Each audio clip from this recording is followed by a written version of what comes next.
Pessoal, vamos começar mais um episódio aqui do nosso talk show, né, o X da Questão.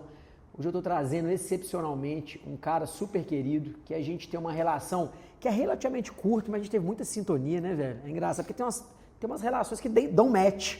Parece que eu te conheço há 10 anos, a gente já ri, já troca ideia junto. Então é um negócio super legal. Primeiro eu queria te agradecer, Tiagão, né, você tá vindo para BH, para nossa praça, aproveitando que você está em BH aqui no programa do Gustavo e eu queria te convidar para bater esse papo. Tava te falando aqui nos bastidores, cara, qual que é a ideia dessa brincadeira aqui.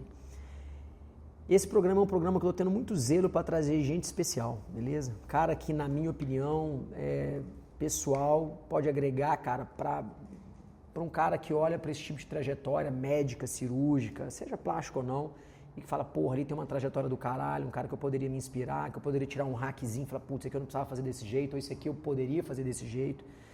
E aí eu já queria começar a te provocar nessa brincadeira do X da Questão, porque a gente coloca lá no título, né, o X da Questão, mas a gente sabe que na trajetória nossa tiveram vários pontos de acertos. Óbvio que a gente tem erros também, mas a gente só chegou onde é que a gente chegou porque tiveram mais acertos do que não. Por que você escolheu medicina, meu velho? Dani, você lembra? Eu sempre quis, desde que eu me conheço por gente assim, meus pais não são médicos. Meu padrinho é médico lá no interior. Eu sou no interior de Pernambuco, né? Então eu via aquilo e eu achava bonito, era como se fosse uma coisa mágica assim. E aí desde que eu me entendo de gente que pequeno ainda eu quis ser médico. Eu tinha isso na cabeça. E eu queria ser médico meu padrinho é cirurgião e eu queria ser médico, queria ser cirurgião, mas não sabia que esse tipo de especialidade queria. Aí isso virou uma meta desde pequeno. E aí eu segui até... Nunca teve essa dúvida, sempre foi nesse caminho. Nunca tive dúvida. Sempre segui esse caminho. Logicamente, hoje em dia mudou muito, mas na minha época não tinha o tanto de faculdade particular que tem hoje. Sim. Na minha região não existia faculdade particular, só tinham duas faculdades, a federal e a estadual. E era super difícil de passar. Sim. Então toda a minha trajetória de vida escolar foi mirando isso. Então, ou seja, você foi um bom aluno. Eu fui um bom aluno, fui primeiro de sala a minha vida inteira. E aí saí da minha cidade, chama Garanhuns, lá no interior. Fui morar em Recife com 15 anos e terminei o colégio em Recife, aí fiz vestibular lá.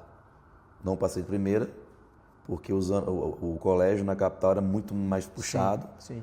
Aí então esses anos eu tive que passar um ano e passei de segundo. Subi a régua.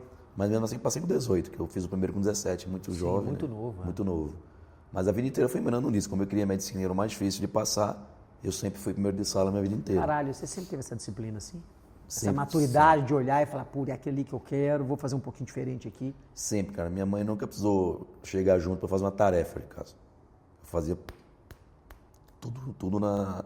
E aí eu sou assim até hoje. Cara, e é engraçado, vou te falar um negócio aqui que eu já te falei isso no particular, mas porque não é uma coisa comum. Se a gente pegar ali na nossa relação profissional, você vê que a gente fala um negócio, você tem a capacidade de transformar aquela conversa rápida em execução. Vamos fazer agora e é desse jeito que você vai fazer, nós vamos fazer, semana que vem já está acontecendo. Cara, eu tô para te falar, por exemplo, pegar o programa Upscale. Acho que o seu cara mais rápido pegou, implementou e botou para rodar.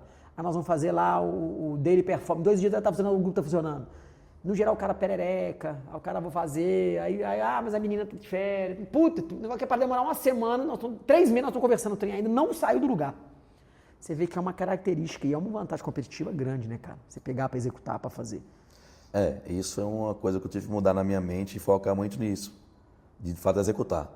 Porque o tempo passa muito rápido. Você vê, passa uma semana, 2, 3, 4, e aí quando o negócio vira uma coisa maior, você tem muita pressão ali atrás. E a performance, né? E aí, nesse aprendizado de gestão, a gente tem que tempo é ouro, né? Não posso perder tempo. Sim. Porque a minha meta de vida está correndo. É disso. E médico já começa a trabalhar e a faturar mais tarde. Sim. Meus amigos que fizeram direito já tinham passado de concurso público, estavam ganhando dinheiro desde 24 anos. Eu me formei médico com 24. Aí 2 residências. E aí já encostou nos 30. Eu ganhei bolsa até 31 anos, cara. Eu sentei como cirurgião plástico com 31 anos, eu tenho 42. Então, assim, a gente já começa a trabalhar muito tarde. Se você for procrastinando, o bom de passo você não pega, né? E por que você escolheu plástica? Plástica foi o seguinte, então eu queria fazer medicina, aí sempre você pensa em cardiologia, cirurgia cardíaca, neurocirurgia, você pensa nessas coisas. Vamos dizer assim. E aí no meio da faculdade, eu tinha um dermatologista que eu ia, E no consultório dela, ela dividia com o cirurgião plástico. E eu lá no consultório esperando o paciente, eu vi o cartão do cara. Como paciente? Como paciente. Já na faculdade. Aí eu, poxa, massa, pegou o cartão do cara. E aí eu falei com ela na consulta disso, ela falou, o cara é super legal. Eu acho que você falar, ele te deixa acompanhar as cirurgias. Aí eu mandei mensagem pro cara. Olha só, velho. O cara abriu a agenda dele para mim e falou, ó, todo mês, toda semana você liga para a secretária, pega a agenda, a hora que você puder, você vai no hospital me ver operar. E aí eu comecei a ver o cara. E achei um fantástico, porque o que me impressionou mais era a energia, e eram pessoas sadias querendo ficar bonitas. Sim. Não era doença. Não era doença, não tinha ninguém triste, os caras super bem vestidos, conversando coisa bacana. Sim, eu via que, mais descontraído. Eu via que tinha uma boa remuneração ali, e eu via que o cara era dono do próprio tempo, cara. Ele não tinha chefe. O chefe era ele. Sim. Na verdade, nossos chefes são os pacientes, claro, mas assim, claro. Conceitualmente, assim. Conceitualmente falando, ele era o profissional liberal, a essência da palavra, fugindo daquele esquema de plano de saúde, de operador de saúde que assim, talhou a medicina. Você fica refém, Por conta da Revolução Industrial lá atrás, o médico atendia, mas não sabia puxar os pacientes. Vendendo horário. E vira um vácuo ali, né? E aí eu achei as cirurgias muito bonitas. Achei tecnicamente muito bonito. Então ali eu decidi ser cirurgião plástico. Lógico que naquele momento você tem aquela ideia, pô, esse cara deve ser tudo rico, cara, tudo novo, tudo rico. Você tem aquela ideia que todo cirurgião plástico é milionário. Não é assim, cara. Sim. Já foi a época, Sim. isso faz bastante tempo. Sim. Lá atrás nadaram. Lá que existia muito pouco, cirurgião plástico era rico mesmo. Hoje em dia, sim. O mercado é competitivo. O cara consegue viver muito bem, alguns conseguem ficar ricos, conseguem, lógico. Sim. Mas o mercado é duro. E aí você vai com aquela magia ali, e aí você aprende a verdade verdadeira ali, como se fala, na residência, né? Sim. Entendeu? Você fez lá em Recife mesmo a residência? Não, aí eu fiz a faculdade de Recife na Universidade Federal de Pernambuco, fiz cirurgia geral na Universidade Federal da Paraíba, em João Pessoa, morei 2 anos em João Pessoa. Isso foi excelente para mim, porque lá é um curso que tem muita parte teórica, e por ser uma cidade menor, era menos pesada a residência geral. Entendi. Eu não passei direto em geral, fiquei 1 ano na Marinha. Sim. 1 ano na Marinha. E aí eu tô até rouco, né? Que legal, velho. Fiquei 1 ano na Marinha. Voluntário. Boa. Pode ficar tranquilo que eu vou ver se você consegue terminar o podcast falando. Eu tô querendo te levar pra tomar um vinho ainda, porra. Depois de 4 aulas. Então assim, fiquei 1 ano na Marinha. Eu quis ficar na Marinha porque eu acho que a gente sai da faculdade muito verde. E foi 1 ano de experiência com a chancela da Força Armada ali. Eu tive experiência militar, foi super bom para mim. Legal, velho. E aí eu passei em João Pessoa e morei lá e passei direto em plástica. Passei aqui em Minas e fiz cirurgia plástica em Pouso Alegre, sul de Minas. Você sabe que meu pai é de Santa Rita do Sapucaí, né? Você falou, cara. Eu fiz plantão em Santa Rita do Sapucaí 3 anos. Que legal. Aquela emergência de lá, eu dominei aquilo ali 3 anos. Que massa, velho. Adoro meu Santa avô Rita. foi médico e foi prefeito de Santa Rita do Sapucaí. Sapucaí. Então, assim, eu adoro aquilo ali. Que é próspero, né? É uma região Próximo, próspera. cafezal lindo. Da minha sala de atendimento eu vi o cafezal, aquele sorvete lá artesanal. Adoro, assim, voltei... Saudade boa dessa terra. Saudade. Aí conheci minha esposa. Cheguei em Pouso Alegre. Minha esposa fazia medicina em Itajubá. E no primeiro Sul Mineiro de Plástico eu conheci minha esposa. Hoje é minha esposa. Que legal. Aí ela terminou, quando ela finalizou a faculdade, eu finalizei a residência. Aí voltei para Recife, ela é de BH, ela veio para BH, a gente ficou 1 ano longe. Ela tentando ver se arrumava alguma coisa para mim aqui, só que eu já tinha um concurso público lá, ela terminou indo para lá. Mas a Minas é a minha segunda casa, né?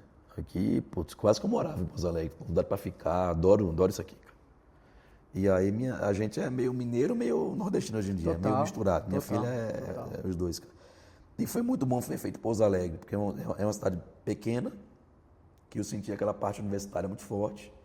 O serviço é muito teórico e é como se fosse uma extensão da Universidade Federal de São Paulo, então a gente fazia muita coisa que é muito conjunto. perto, muito ligado a São Paulo. E isso me levou a fazer mestrado na Universidade Federal de São Paulo. Então, quando eu voltei para lá, que eu sabia que para os primeiros anos de carreira eram difíceis, eu aproveitei que eu tinha mais tempo para fazer mestrado. E aí fiz o mestrado, defendi. Foi duro que 3 meses antes de defender o mestrado, minha mãe faleceu e eu tive que escrever a dissertação com aquela turbulência na cabeça, né? Mas eu entendi que era para eu ter voltado para lá, para eu voltar mais para perto da minha mãe e depois eu entendi por que tudo aconteceu, entendeu? Legal. Ô, cara, deixa eu te perguntar uma coisa. Você está com 42, né? 42. E você pegou seu RQE, o quê? Com 31? 30 e poucos? 31. Vamos voltar que você tem 10 anos de especialista. É muito pouco tempo para pegar a trajetória que você pegou, né? Para ter o nome que você tem, a projeção que você tem no mercado. Aonde você acha que foram os pontos? Você fala, cara, isso é que fez a diferença para eu chegar onde eu cheguei hoje. Porque assim, você hoje é, sem a menor sombra de dúvidas, a nível nacional, um dos profissionais com a maior estatura no seu posicionamento, né? De um posicionamento mais premium, né? De tickets mais altos, posicionado para atender um público com uma experiência completamente diferente do convencional. Você coloca preço, porque você entrega valor, que não é um negócio que você faz da noite para o dia. Sim. Aonde que você conseguiu fazer isso? É coragem? Você teve um caminho? Você foi experimentando e errando? Aonde você acha são os pontos que fizeram a diferença?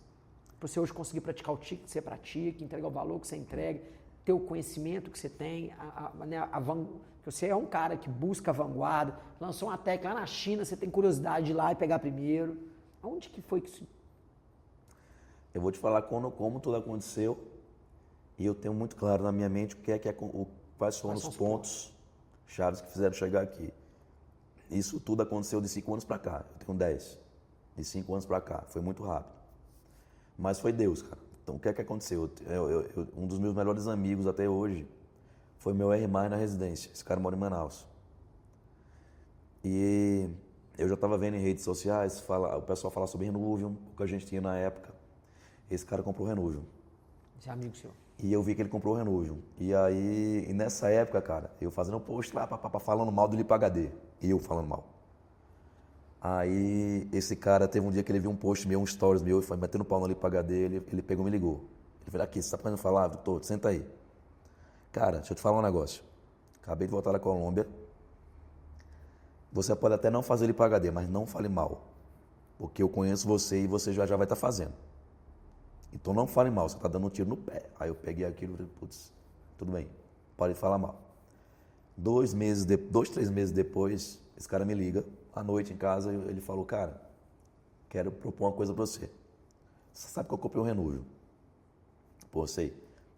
Ele começou a me falar os tickets que ele começou a cobrar lá. 80, 100 mil, 150 mil, 120 mil. Ele fora do mercado. Operando 30 cirurgias por mês a mais de 100 mil. O cara foi meu R+. Ele tem a mesma formação. Eu falei, putz, ele está numa cidade como Manaus, que é uma cidade muito rica, tal, tudo bem, a gente tem, mas putz, não tem condição, cara. Eu falei, como assim? Aí eu peguei, sentei e falei, o que é que eu estou fazendo na minha vida, né? Como assim? A gente tem o mesmo treinamento. Aí ele pegou e falei uma proposta, cara.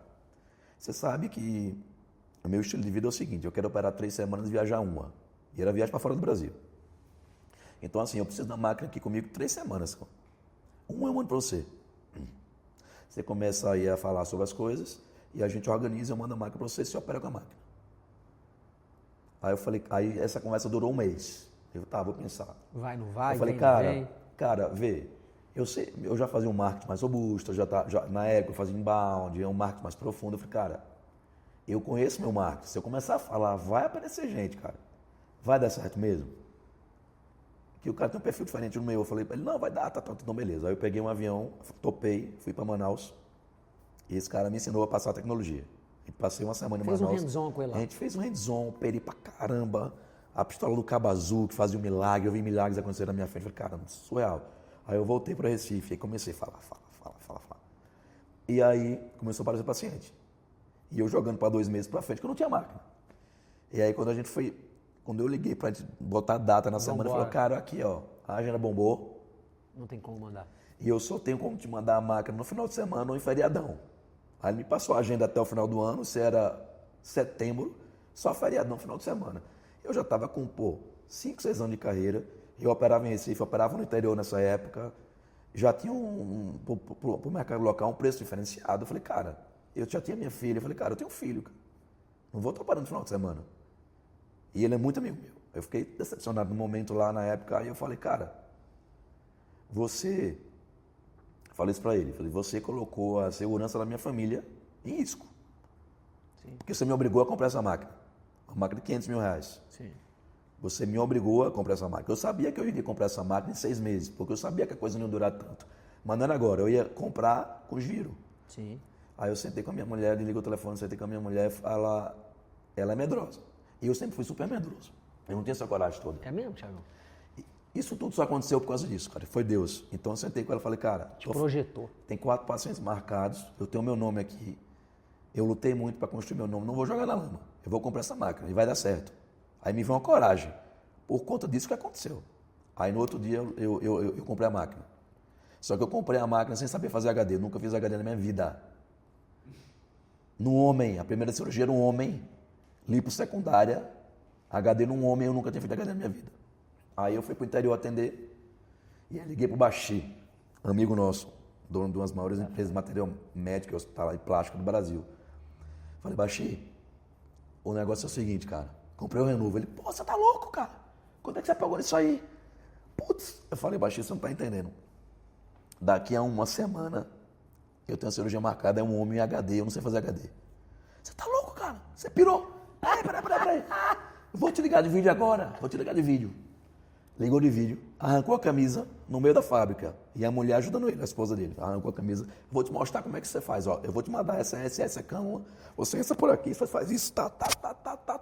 Vou te mandar. Ó aqui, deixa eu ver se você vai ter sorte. Eu tenho um amigo meu de BH que chama Gustavo Aquino. Ele tem um curso. E ele vai fazer semana que vem o curso online dele, cara. Eu vou ver se dá pra escrever você. Pera aí que eu vou fazer uma chamada de vídeo. Fez uma chamada de vídeo. Ele, o Aquino e a Miroca. Você não conhecia o Aquino? Não. O Aquino e a Miroca com a roupa azul, o Aquino tava com a roupa rosa também, a Miroca. Eu tava de pijama, cara, todo descabelado, lá no interior. Aí, pô, escrevi no curso online do Aquino, bloqueei 2 dias de consultório, fiz o curso online. E no outro dia fui lá e fiz a cirurgia. Foi um das melhores HDs masculinos que eu fiz até hoje. Muito doido. E aí, cara? Deus de novo. Quando eu comprei o Renuvium, eu entrei num grupo de WhatsApp do Renuvium. E isso me colocou em contato com caras, empreendedores, jovens, de menos de 40 anos, que estavam alavancados, operando pra caramba, entregando um resultado pra caramba, empresários, Você falou, investidores. Cara, esse mundo existe. Eu falei, cara, eu estava perdido e não sabia, cara. Eu encontrei Jesus, encontrei o caminho da luz aqui. Aí esses caras foram inspiração para mim. E aí veio isso tudo. Aí foi isso que começou.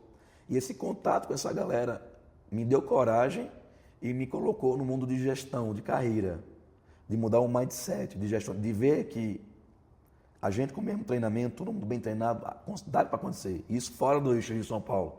Eu estava no Nordeste, cara. Sem dúvida. É diferente você cobrar isso no Sudeste. Sem dúvida. Nordeste é uma região mais pobre. E eu estou falando numa cidade que o ticket médio era lá embaixo. E aí eu comecei a fazer esses cursos de gestão, a coisa foi acontecendo, virou uma avalanche. Eu sofri a primeira onda da tecnologia ali, que pouca gente tinha no Brasil. Eu fiquei 2 anos só com a máquina lá. Perei pra caramba, capitalizei, paguei a máquina em 4 meses. Que do caralho, velho.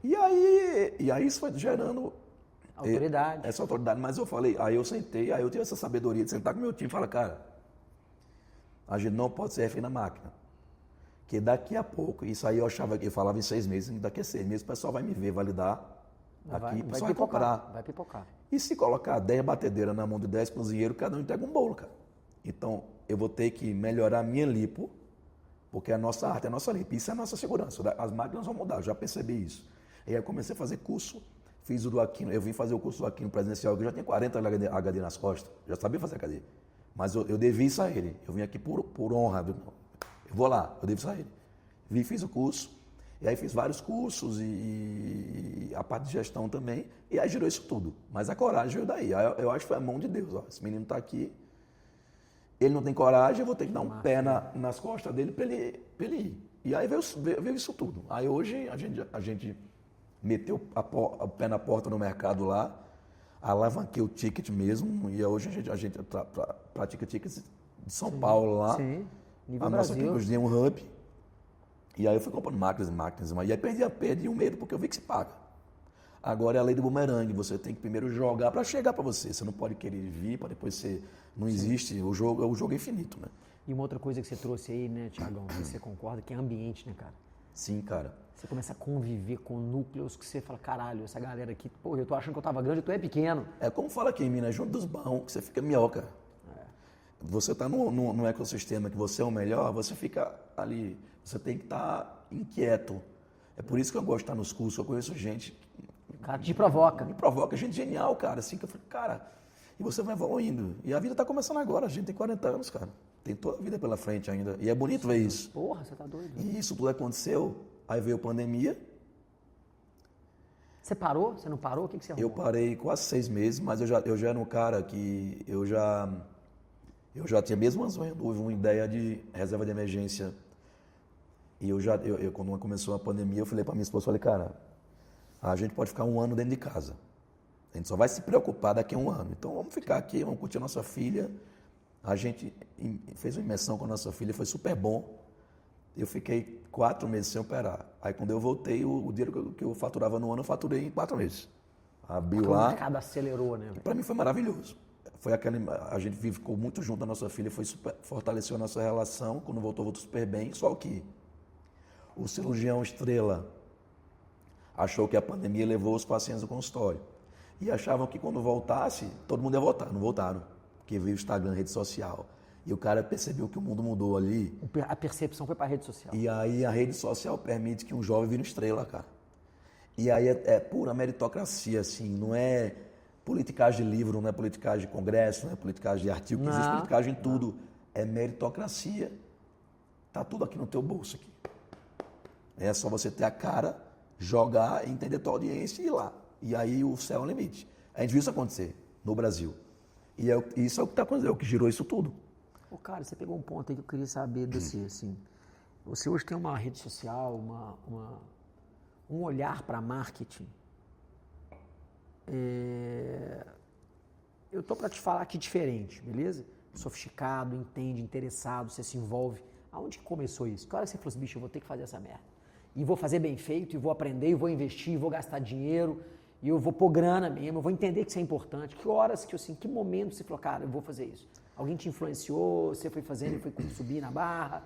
Não, eu sabia, já quando eu voltei para Recife, eu sabia que tinha que investir em marketing, eu vi como era o mercado local, na época era Google, site, leilão de Google, a gente fez isso tudo. Aí eu fiz a minha história com agências, passei por 3 agências. Foi aprendendo? Aprendendo, cheguei a fazer inbound e tudo mais. Até que teve um momento lá que o consultório esvaziou, não tinha ligação, não tinha lead, não tinha nada.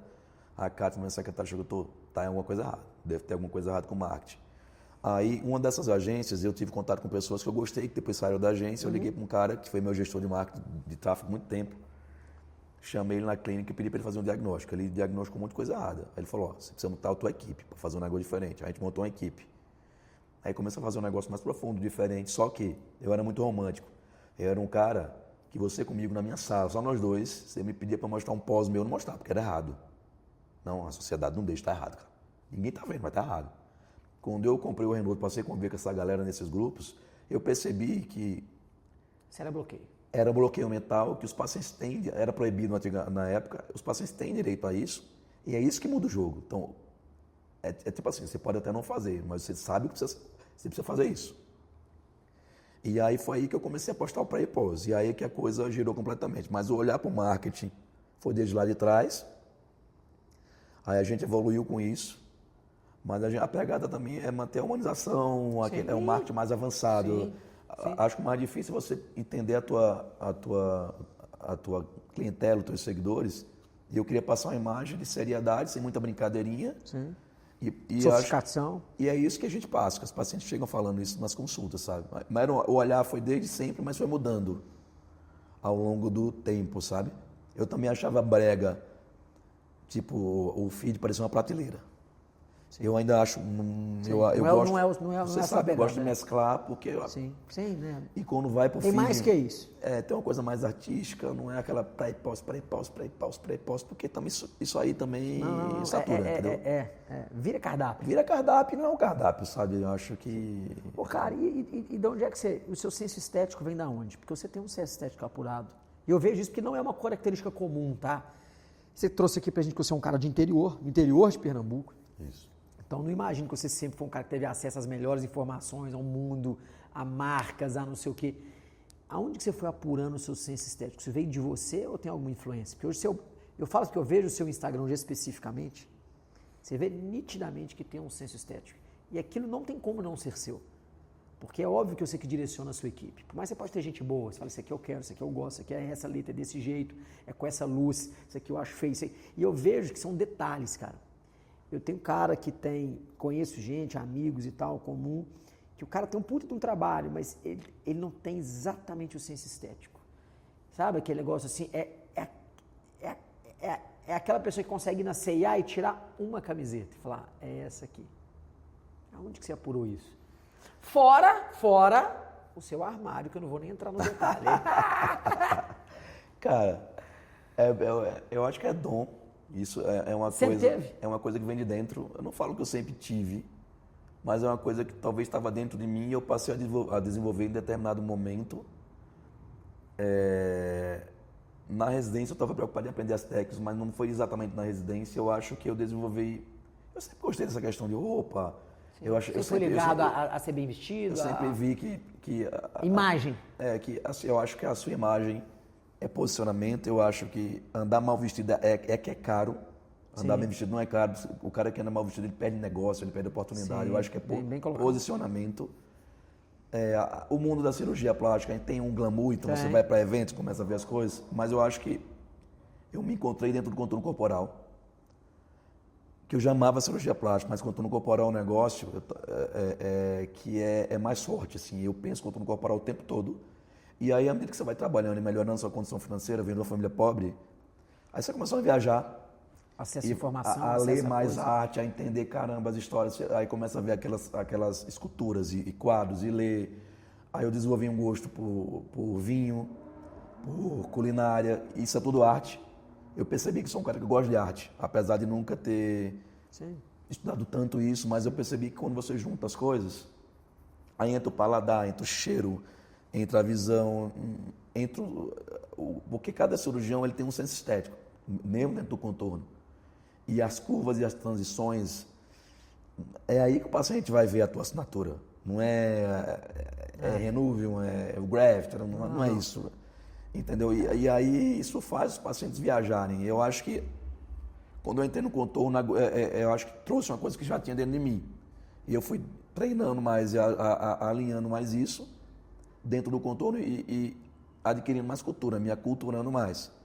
Um sonho que eu tenho, que eu ainda não realizei, tem um colega nosso, o Felipe Macian, que é um cara que eu converso muito. Ele estudou filosofia também e ele fez um curso que ele ficou um mês em Firenze, estudando arte, um intensivão de um mês lá, aprendendo desenho, escultura. E toda vez que eu sento com ele, eu aprendo muito, porque a gente conversa sobre transição, luz e sombra, as técnicas dos pintores e como a gente consegue implementar isso na cirurgia, a história dos caras. E agora em Fortaleza, batendo papo sobre isso. Aí eu fico viajando, cara. E eu ainda quero poder parar e ficar um mês lá fazendo essa imersão, porque eu acho que você muda muito a tua visão, você aprofunda a tua visão estética. E o criador não o criador, mas o pai da lipoaspiração e definição, o professor Alfredo Roizo, ele estudou arte antes Foi aí que surgiu isso tudo. Os conceitos de luz, sombra, progressão, tonose, vem da arte. O esfumato que o Da Vinci fazia, a técnica, o Da Vinci ele não dava traço reto na pintura. Ele fazia toda a pintura dele com o jogo de sombra. Até hoje ninguém faz, cara. Ninguém conseguiu replicar o que ele fazia que loucura, na pintura. Né, isso sensibilidade. É um negócio que é sem fim, assim. Eu acho que já vem de dentro, porque um cara que vem do interior de Pernambuco. Pô, tá doido. Poxa, e em pouco tempo, né? Você vai se aculturando e vai, porque médico é um bicho que ele tem de medicina, mas ele fica ali, ó. Eu acho que esse mundo me fez abrir a cabeça, assim, e começar a pensar em outras coisas, entendeu? E aí você começa a ver o mundo empresarial também, você começa a entender o que é entregar valor, né? Buscar entregar para o seu paciente o melhor, você começa a entender que você tem que cobrar, e cobrar não é um crime. E aí você vai avançando também, né, cara? Vai avançando. Eu vou te fazer uma pergunta aqui. Como é que você projeta a medicina que você faz, cirurgia plástica, para daqui a 5, 10 anos? Onde é que você acha que isso vai? Já parou para pensar? Cara, eu acho que a plástica é uma coisa muito personalizada, assim. É algo... Você pode escalar vários negócios, o próprio negócio sem plástica, mas o que você entrega é seu, sabe? E isso não vai mudar. É como uma pintura, é como... Eu acho que isso não vai mudar. Isso aí, de fato, É não vai mudar. autoral. É autoral. Isso aí sempre vai haver. A estética não é e nunca será supérflua. Eu acho que a gente tem um público muito feminino, né? Apesar de atendermos homens também. A gente vê que as mulheres chegam fragilizadas, com dores lá, e a gente vê como isso muda no pós-operatório, sabe? Eu acredito que vai continuar. Agora, é um mundo muito mais competitivo, tem muito mais gente entendendo de gestão, de carreira, de business. Hoje, a tecnologia chegou para ficar. Você tem que ter muita sabedoria na área que você vai escolher dentro da plástica, saber exatamente onde você quer chegar e fazer aquela prática deliberada em cima disso. Mas a plástica não vai morrer. O Brasil, por conta dessa nova geração aqui, a gente retomou o protagonismo na cirurgia plástica mundial, que a gente já tinha perdido há anos. E a gente retomou esse protagonismo com cirurgiões de 40 e poucos anos. E a cirurgia plástica brasileira é a melhor do mundo. Hoje em dia eu não tenho medo de errar em tudo, em todas as áreas. E cada vez mais a gente está sendo hub. Eu acho que o futuro é o Brasil cada vez mais. Algumas clínicas são hubs, mas o Brasil ainda não é um hub de cirurgia plástica. Os pacientes vão muito mais para a Colômbia, países latinos, do que vem para o Brasil. Eu acho que a gente precisa fazer uma estratégia melhor para, de fato, o país como um todo virar um hub. Se a gente entrega o melhor produto do mundo, nada mais justo que um fluxo grande no mundo vir para cá. Sim. Aí, logicamente, tudo com gestão, cara. Você é um cara que me ensinou muito, né? A tua primeira aula que eu assisti tua no Body and Business, eu voltei para casa, porque assim, a gente acha que tudo acontece por acaso, tem técnica por trás disso tudo. E muitas vezes você não sabe. Aí, de fato, é um mundo novo, né? A gestão é algo duro, porque você tem que operar, atender o paciente, ser super fofo, reunir com marketing, reunir com gestão, e no final do dia tem que entregar o resultado. Então, e ainda tem que chegar em casa, tá bem para a família, então é muita... A gente está aqui pensando em gestão, eu estou aqui pensando em gestão, entendeu? Então, a gestão é tudo, cara, inclusive gestão pessoal. Porque não adianta o cara gerir a parte profissional se o cara não tem uma boa gestão pessoal. Né? O que se fala muito aí, o sucesso profissional não paga um insucesso pessoal, entendeu? E essa gestão aí depende de cada um.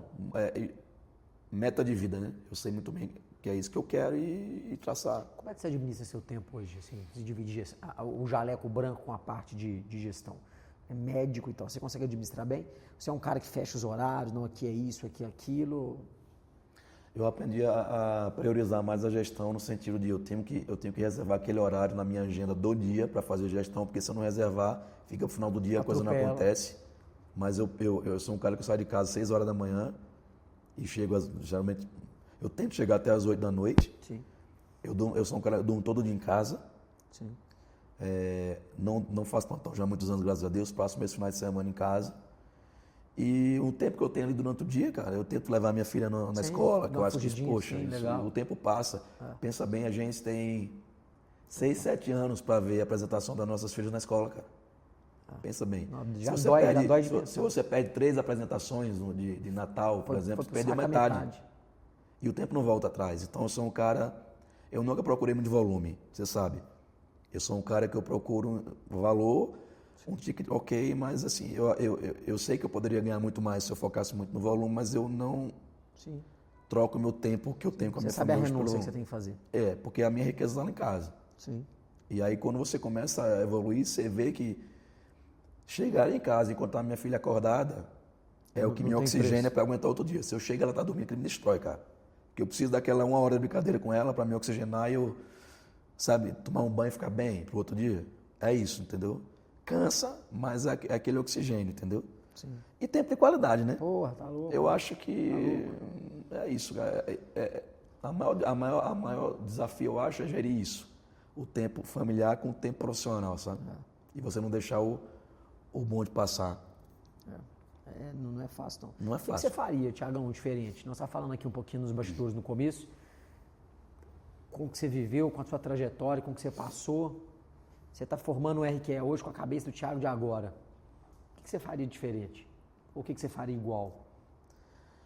Cara, eu investiria em gestão já muito cedo. Eu nicharia. Na largada. Vou fazer isso, vou arregaçar nisso. Super nicharia na largada, porque quando você nicha, você tem aquele medo, aquela objeção inicial de perder paciente, mas você, enquanto o oceano azul, E você consegue entregar o estado da arte verdadeiro ali dentro. Porque às vezes mergulha naquilo. Porque quando você não nicha, você às vezes entrega muito bem, mas mergulha. você não tem noção do que você poderia entregar lixando. É. Por satisfação pessoal e por essa objeção geográfica, hoje a gente já sabe que não existe, eu já quebrei isso há muito tempo. Então, você consegue catapultar muito mais, e se você precisa operar 30 por mês, você consegue ganhar a mesma coisa operando 10. E aí você vai lá, opera 10, são 3 cirurgias por semana, você tem dois dias para fazer gestão, para levar teu filho na escola, para correr na praia, para nadar, para cuidar do seu corpo, porque senão a vida passa e você fica doente, cara. Então, assim, eu focaria em gestão, tanto pessoal quanto profissional, do business, e iria a fundo nisso, iria fazer os cursos. Você é o cara mais foda disso, independente do que for. O cara mais foda disso, independente do local, da parte geográfica. Né? Ah, mas aqui não tem mercado para isso. Tem mercado para isso e se você não... Uma coisa, a gente fala fé verdadeira. Quando você acreditar uma coisa, ok. Mas a fé verdadeira é quando você não tem dúvida. É você se imaginar ali. Não só acreditar, eu me imagino aqui, sentado nessa cadeira, praticando o que eu pratico hoje, cobrando tanto. Eu me imagino ali. Quando você se imagina, você desenvolve gatilhos mentais para isso. Aí livros de autoajuda, coaching, gestão, você sai largando na frente. Entender de comunicação, você tem que saber falar, se comunicar, o tom da voz. Aí você tem que entender também o teu público. Sim. Onde é que você está, como é que você tem que se posicionar. Sim. Porque aí você, cara, você não perde tempo. Eu acho que não digo que eu perdi, porque os meus primeiros 5 anos de carreira eu mantive muito minha mão. Sim. Estar indo para o interior operar me fez voltar para ficar mais dentro da minha casa com a minha mãe lá. E eu não sabia que alguns anos depois eu ia perder minha mãe. Então acho que Deus fez tudo certo. Ele me trouxe aqui para Minas para eu conhecer minha esposa. Ele me levou para lá na hora certa para eu ficar 5 anos trabalhando e ainda estar perto ali da minha mãe, que eu tinha saído de casa com 15 anos, voltei com 31. E quando minha mãe se foi, ele me colocou num lugar que me deu um pontapé para a gente chegar onde a gente chegou hoje. Assim. E assim, não só a parte financeira, né? A gente chegar, apostar num curso desse, conhecer pessoas novas, disseminar conhecimento, aprender, ter projeção, é coisa muito ampla, assim. E a gente não aprende isso na faculdade. Não. E uma coisa que a pandemia trouxe de legado, pelo menos para mim, foi inteligência financeira. Assim, eu estudei sobre mercado de ação, mercado imobiliário, e aí virei um investidor. Hoje eu não sou só um poupador. Hoje eu sou um investidor. Sim. E aí me ajudou a definir a minha meta de vida. E como é que eu quero aposentar, com que idade eu quero aposentar. E aí você fica muito mais livre para fazer seus investimentos no seu negócio, porque você entende o que está fazendo. Sim. E você tem não é aleatório. Um colchão financeiro por trás que gera lucro ali para você, entendeu? E aí, claro, cada modelo de negócio depende do perfil de cada um, né? O que é que você quer de vida, onde você quer chegar, que preço você topa para isso ou não, a tranquilidade ou não. E aí o meu modelo é mais um modelo boutique mesmo. Você sempre falou bem, assim? Você sempre teve uma oratória boa? Eu vejo que você faz vídeo, você fala, você dá aula. Não, cara, eu nunca fui muito de rede social. Pois é, como é que pode? Eu tinha meramente Facebook na residência, eu abri Instagram depois que eu cheguei de volta da residência, por questão de mercado de trabalho mesmo. Tem que fazer, vamos fazer então. Era só postzinho, foto, mas para eu colocar a cara para falar, demorou, eu não gostava tanto. E eu fui colocando a cara e falando. As minhas primeiras aulas eu ficava super nervoso, me tremia, ficava com a barriga, sabe, super nervoso. Nunca fiz curso de oratória nem nada. Não acho que eu sou um dos melhores caras que falam aí, mas assim, eu tento fazer o meu melhor. Você acha que evoluir? É treinamento, cara. É treinamento. Quando você vai colocando a cara lá e falando... Daqui a pouco você está fazendo. Daqui a pouco você está fazendo. E uma coisa que eu gosto é de não ter roteiro. Eu não gosto assim, começar a dar roteiro para mim fica muito engessado. Eu gosto de falar na hora. Eu acho que é a autenticidade, assim, cara. Sim. E aí você vai evoluindo. E isso você traz para o consultório. Que essa energia de lá... Você traz pra cá também. E aí, isso aqui faz aquela conexão na consulta, sabe? Pô, do caralho. Eu sou um cara muito espiritualizado, assim, né? Eu fui de uma família católica, onde eu sou espírita, e me ajudou muito essa questão de energia. De se energia do ambiente, se tem energia no paciente chegar lá, eu sinto que eu não devo operar. Poxa, uma cirurgia cancelada, poxa, eu não vou ficar com raiva, eu vou agradecer a Deus, vou ficar com a minha filha. A gente não sabe até quando a gente vive, eu não sei se eu estou vivo amanhã, cara. Então, assim, o momento mais importante do dia quando eu estou com a minha filha ali, minha família ali. Então, eu sei que para tudo acontecer tem uma permissão aqui em cima, nada, isso aqui não está acontecendo por acaso, e a cirurgia tem uma permissão. Quando não acontece, é que não era para acontecer. E eu acho que isso é proteção, sabe? E eu peço isso sempre, todo dia. Eu falo, quando eu estou saindo de casa, eu visto manta azul. Eu vou no banho, eu já mentalizo, vou dirigindo, mentalizo, e para que dê tudo certo no final do dia. Entendeu? Porque se você não tem isso, independente de credo, de religião, você está vazio, né? Você tem que ter um credo, uma coisa ali. Não é sobre ir para a igreja, é sobre ser espiritualizado, né? Entendeu? É isso, cara. É diferente. E aí, isso, estamos com Sua 10 menina anos. está com 6, Thiagão? Minha filha está com 6 anos. 6 aninhos. Idade boa, né, cara?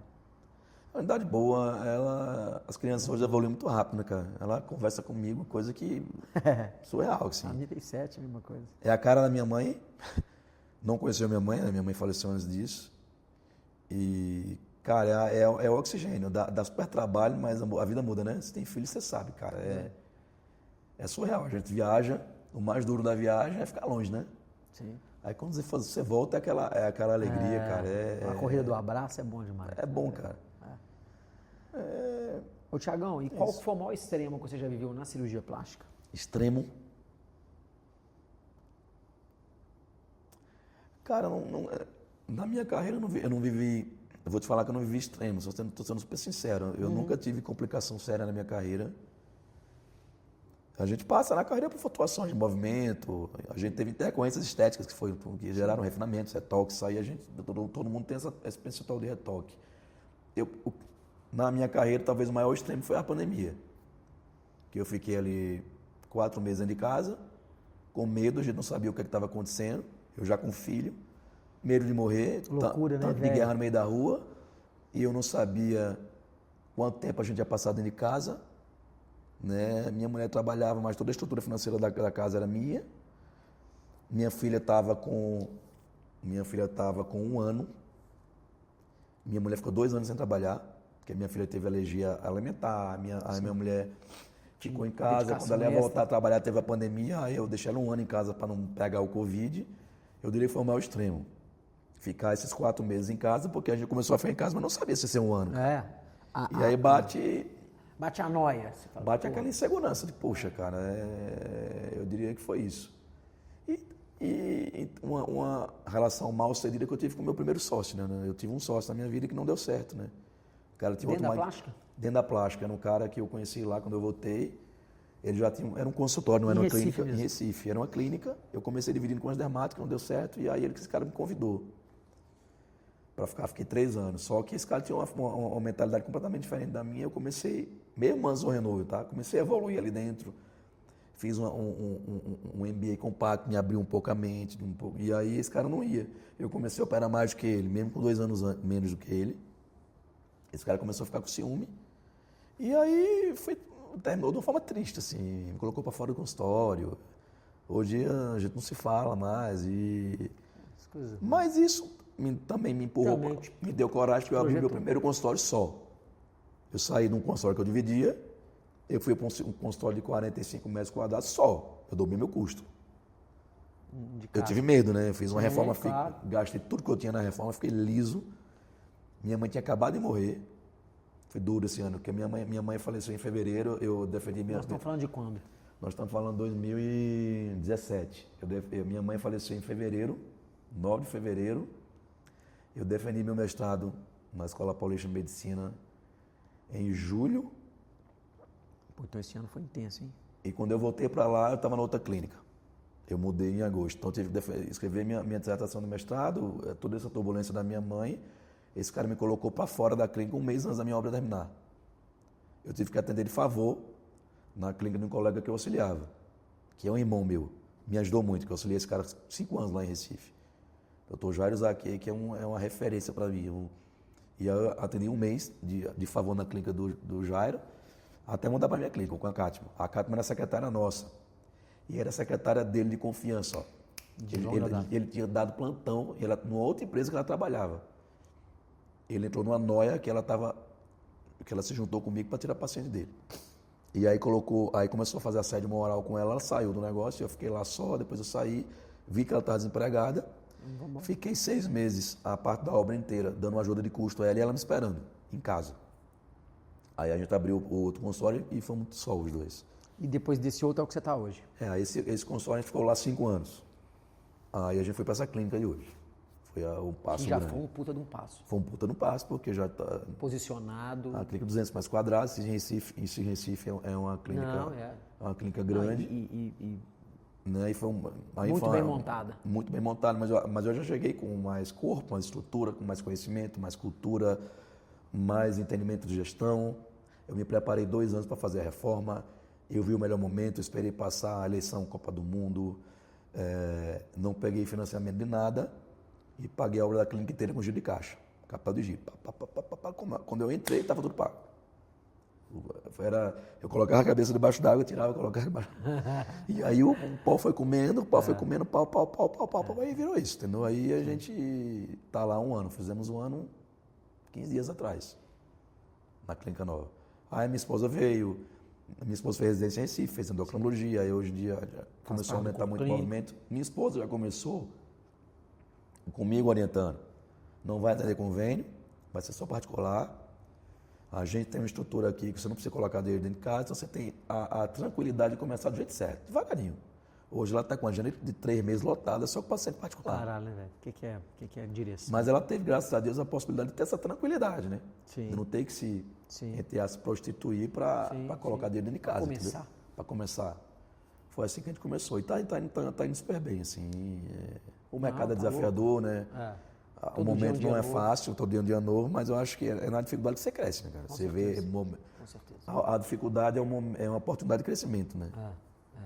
Mas você sabe que assim, quando você alia, por exemplo, você tem uma bagagem de gestão boa, com gente boa, time bom, e você tem execução, cara, você pode até passar altos e baixos, mas dificilmente você fica para trás. Fica não. Não fica. E você tem que ser inquieto, porque eu acho que não existe estabilidade, né? Você está subindo ou está descendo. Se você acha que está parado, alguém está subindo. Você já está descendo. Você já está descendo. Então, esse jogo é infinito, né? É um jogo que... E assim, virou uma coisa que eu gosto. Sim. Essa parte de gestão, gosto. Eu fico mais ali preocupado nas reuniões de voltar para casa da minha filha, para eu estar lá acordada. Mas deixar eu ficar até meia-noite, cara. Eu gosto. E vem ideia, e troca ideia. E, tá ruim, tá bom, vambora, vamos melhorar. É massa porque você aprende um monte de coisa, cara. Que você pode usar para tudo na tua vida, assim. Eu acho fantástico, assim. Eu acho lindo, assim. Eu acho que todo médico deveria fazer administração também, sabe? Deveria, sabe? Eu acho, se você não tratar a tua consulta como empresa, você deixa muita coisa na mesa, assim. Cara, e no geral, o médico, até pra gente fechar aqui, assim, eu vejo isso com muita clareza, o médico, no geral, ele nasce com 3 problemas, né? Que você parava a pensar o seguinte, você até trouxe um deles aí. Primeiro deles, o médico, no geral, ele vai ter uma formação muito longa, diferente das outras profissões. Então, o cara fica ali 6 anos na medicina, 2 anos numa especialidade, mais 3 na outra. Cara, o que num cara convencional ele demora 6 anos, 5 anos, o médico demora 12, 10. Então, ele entra no mercado de trabalho muito tarde, e ele entra muito tarde, mas quando ele entra também, ele já tem uma largada rápida. Se o cara quiser fazer plantão, ele já bota 30 conto no bolso de um mês pro outro. Sim. Pega 15 plantãozinhos de 2 contos ali, já sapeca. Sim. E aí eu chamo de síndrome da BMW. O cara já pega, ele já boleta uma BMW, já empolga, isso tem demais. Sim. Só que é aquilo, o cara faz isso, ele demora, aí ele fica nesse vício da grana de curto prazo do plantão, e na hora que ele chega com 40 anos, ele fala, puta, eu não quero mais isso, mas ele já é tarde, ele perdeu 5, 6, 7 anos da vida dele nessa pegada. Um outro problema grande, diferentemente das outras profissões, eu sou engenheiro, por exemplo, de formação. Eu te convido para ser meu sócio no negócio, nós vamos abrir uma padaria. Beleza, você coloca um dinheirinho, eu coloco um dinheirinho e a gente começa a trabalhar. No primeiro momento, a gente faz de tudo. A gente é o padeiro, a gente é o caixa, a gente é menino do serviço geral, a gente vai no banco, a gente põe a nossa melhor roupa para receber o cliente. O negócio vai crescendo, eu falo, Tiagão, vamos contratar um padeiro? Eu não estou dando conta mais de acordar 3 horas da manhã para fazer pão. Vamos. Crescer mais um pouquinho? Vamos contratar uma menina do caixa? É natural que com o crescimento dos negócios, a liderança ela vai sendo empurrada para uma pegada mais estratégica, mais comercial, mais institucional. Na medicina é diferente, você não consegue delegar o bisturi. Quanto mais você cresce, mais refém da sua agenda você fica. Você não tem que, Dani, eu estou de saco cheio, vai lá operar para mim hoje. Você não tem como fazer isso. Então, quanto mais você cresce, mais asfixiado você fica. E aí entra no terceiro problema, que é o seguinte, como você não tem formação de gestão, você tem uma tendência a delegar para um time de soldado raso.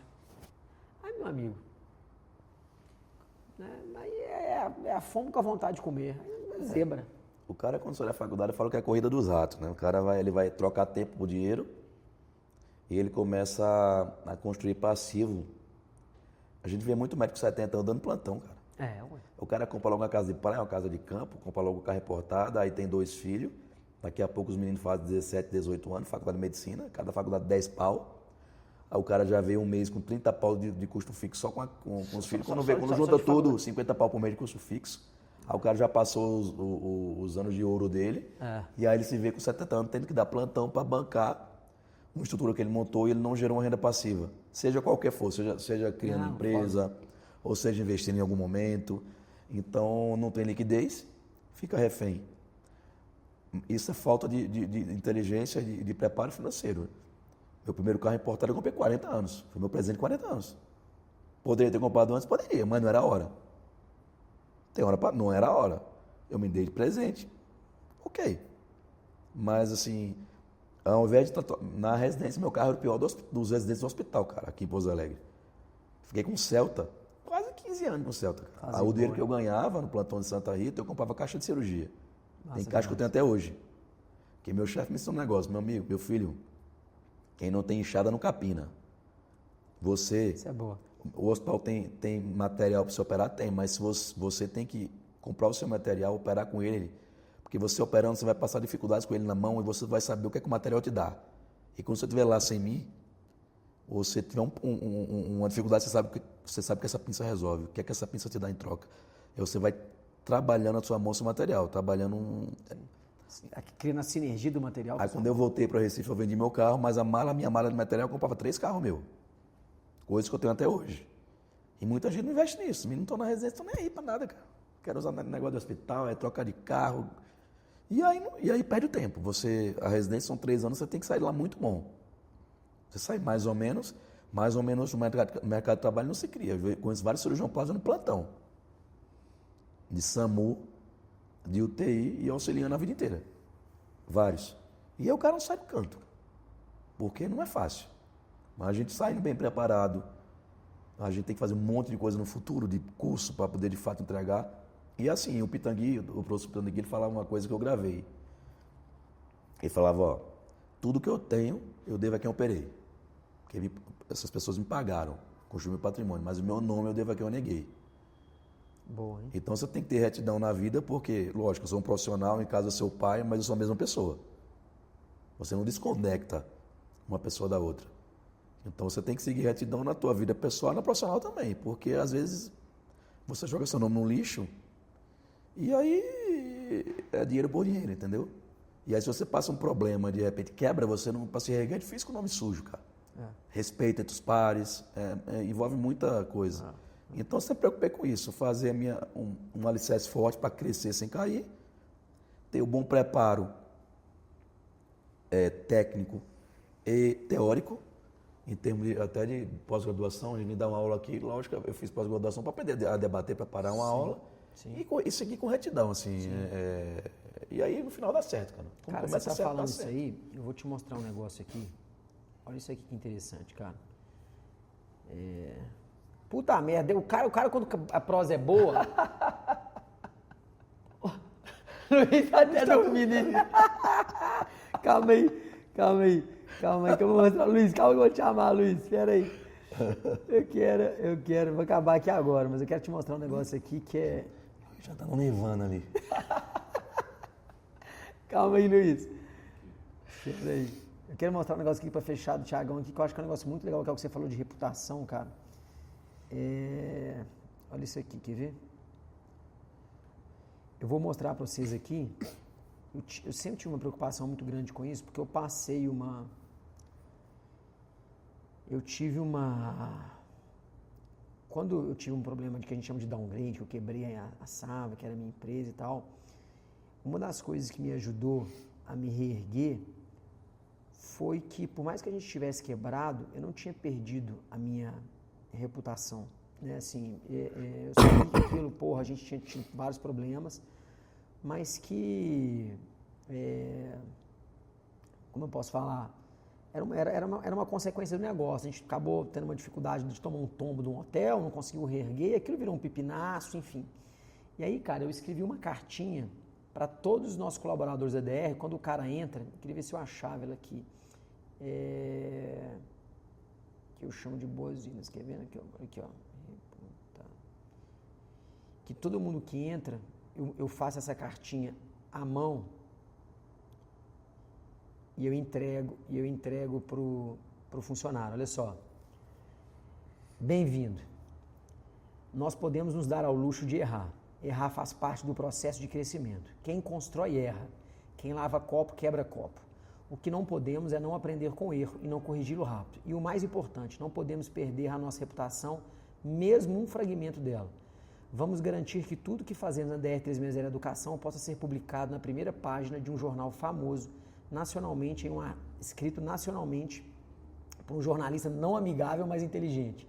Sempre nos beneficiaremos dessa reputação e não queremos fazer nada que, de alguma forma, possa manchá-la. Levaremos vários anos para construí-la, mas poderemos perdê-la em 1 minuto. Vamos descobrir juntos maneiras de ganhar dinheiro, mas não podemos perder nenhum fragmento da nossa reputação. Isso você não recupera. A nossa cultura será formada pelos piores comportamentos que a gente tolerar. Lembre-se disso e seja um guardião, que a prosperidade esteja conosco. É isso. Isso é o resumo de tudo, cara. Isso é o resumo de tudo. O mais importante é isso, é você colocar a cabeça no travesseiro, dormir bem, você ser inspiração para as pessoas que estão do seu lado. E, logicamente, você passou por pessoas que você se inspirou também. Sim. E no final do dia, voltar para casa e que a minha família tenha orgulho de mim.